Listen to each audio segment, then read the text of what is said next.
सबसे पहले तो मैं आप लोगों का हार्दिक अभिनंदन करता हूं कि आप लोग अपना कीमती समय निकाल कर यहाँ पर आए और काफ़ी समय से आप लोग यहाँ पर इंतजार कर रहे थे और हम लोगों को काफ़ी विलम्ब हो गया, उसके लिए मैं आप लोगों के सामने से क्षमा प्रार्थी हूँ। मैं सुभाष चंद्र यादव सुहेलदेव भारतीय समाज पार्टी के अंदर राष्ट्रीय प्रवक्ता के पद पर था और पार्टी के प्रवक्ता पद से मैंने विगत 2-4 दिनों पहले इस्तीफा भी दिया था। और यहाँ आने से पहले मुझे पता भी चला कि आप लोगों के कई पत्रकार साथियों के मोबाइल के अंदर एक व्हाट्सएप मैसेज भी आया। उस व्हाट्सएप मैसेज के अंदर ये लिखा गया है कि वो तो पहले से पार्टी से अलग हो चुके हैं, तो उनकी न्यूज़ कवर मत करिएगा, उनकी न्यूज़ मत चलाइएगा।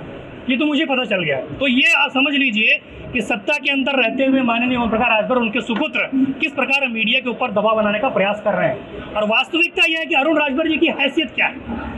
अरुण राजभर के पीछे अगर उनके बाप ओम प्रकाश राजभर का नाम नहीं होता तो अरुण राजभर जी की कोई हैसियत नहीं है। और आज वो मीडिया को डराने का, धमकाने का प्रयास कर रहे हैं कि सुभाष चंद्र यादव की न्यूज न चले। तो मैं आप लोगों के माध्यम से अरुण राजभर को वास्तविक स्थिति का अवगत कराना चाहता हूं कि भैया जिस घर में बैठे हो ना तो चुपचाप बैठे रहो। आपकी हैसियत कितनी है उत्तर प्रदेश की जनता पूरी तरह जानती है। मुझे मेरे दम से, मेरी काबिलियत से अगर एक व्यक्ति भी उत्तर प्रदेश के अंदर जान रहा है तो मेरी काबिलियत से जान रहा है। मेरे बाप का नाम नहीं जुड़ा पीछे, इनमें बहुत बड़े धनाढ्य पति का आदमी हूँ, राजनीतिक परिवार का हूँ, ऐसा कुछ भी नहीं है। तो अरुण राजभर जी इस प्रकार का दबाव बनाने का प्रयास मत करें। मीडिया स्वतंत्र है, इस देश का चौथा स्तंभ है। सर क्या वजह है छोड़ने की पार्टी? दोस्तों साथियों, ये एक मार्मिक कहानी भी बोलना चाहूँगा मैं।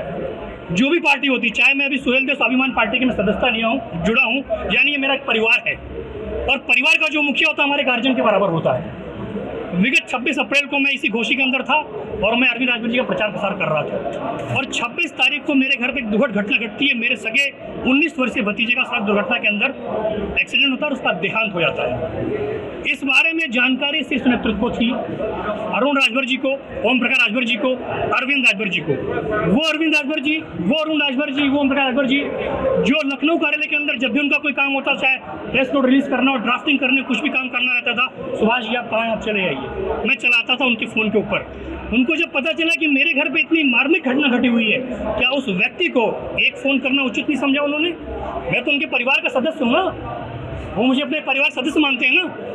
जो परिवार का मुखिया है उसको मेरे दुख के अंदर खड़ा होना था, लेकिन वो व्यक्ति आजमगढ़ के अंदर जैनपुर में एक शादी समारोह के अंदर जा सकता है, लेकिन वहीं से 20 किलोमीटर दूर उपस्थित मेरे घर पे नहीं आ सकता। अरुण राजभर हेलीकॉप्टर शॉट के कार्यक्रम के अंदर आजमगढ़ जा सकते हैं, लेकिन वहां से 10 किलोमीटर दूर मेरे घर नहीं जा सकते। अरविंद राजभर जी पार्टी के धनाढ्यपति नेता हैं, उनके घर पे उनकी मां के त्रयोदशी कार्यक्रम के अंदर जा सकते हैं, लेकिन वहां से 12 किलोमीटर दूर मेरे घर पे नहीं आ सकते। वो मेरा परिवार है, वो मेरा मुखिया है। उस मुखिया ने सिर्फ मुझे यादव के रूप में इस्तेमाल किया, समाजवादी पार्टी के विरुद्ध और यादवों के विरुद्ध। उनका एकमात्र मोटो यही था।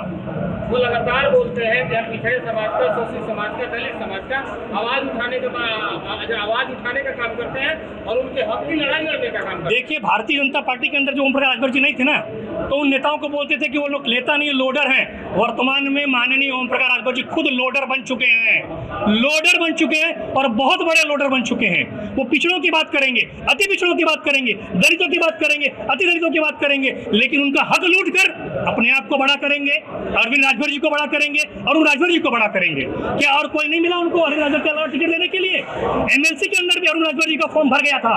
मैं डंके की चोट पे आप लोगों के माध्यम से बोल रहा हूं, लेकिन अगर अरविंद चुनाव नहीं खड़े होते तो पिछले लाल जी को एमएलसी नहीं भेजते। यानी कहीं पे भी अगर जाना रहेगा तो बाप आगे जाएगा, उसके बाद में अरविंद राजभर जाएगा, तीसरे नंबर अरुण राजभर जाएगा।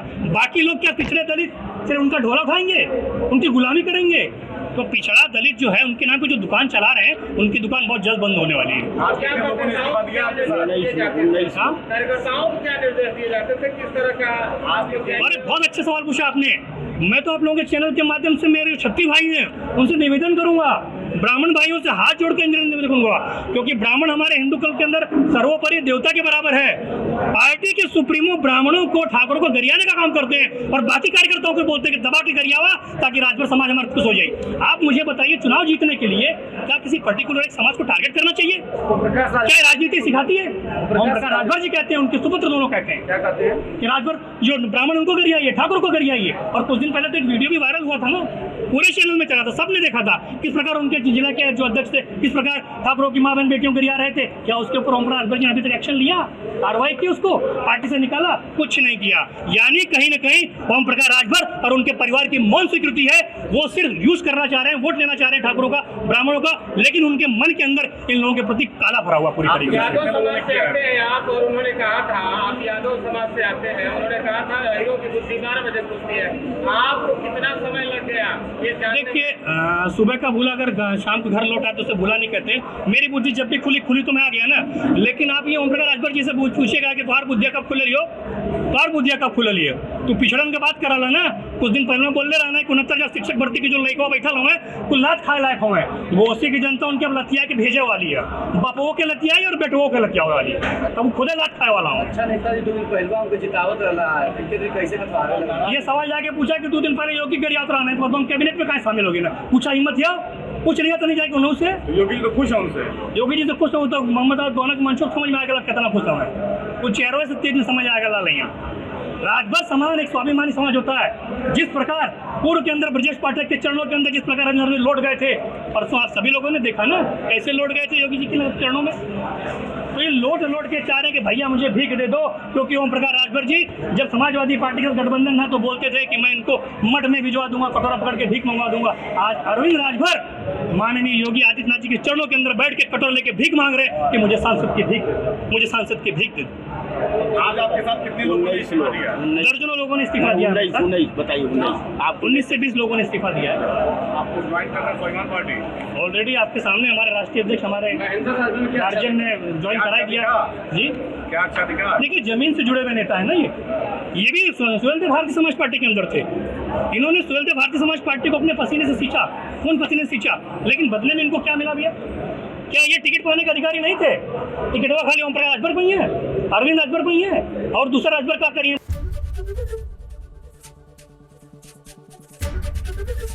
एबीपी गंगा, खबर आपकी, जुबान आपकी।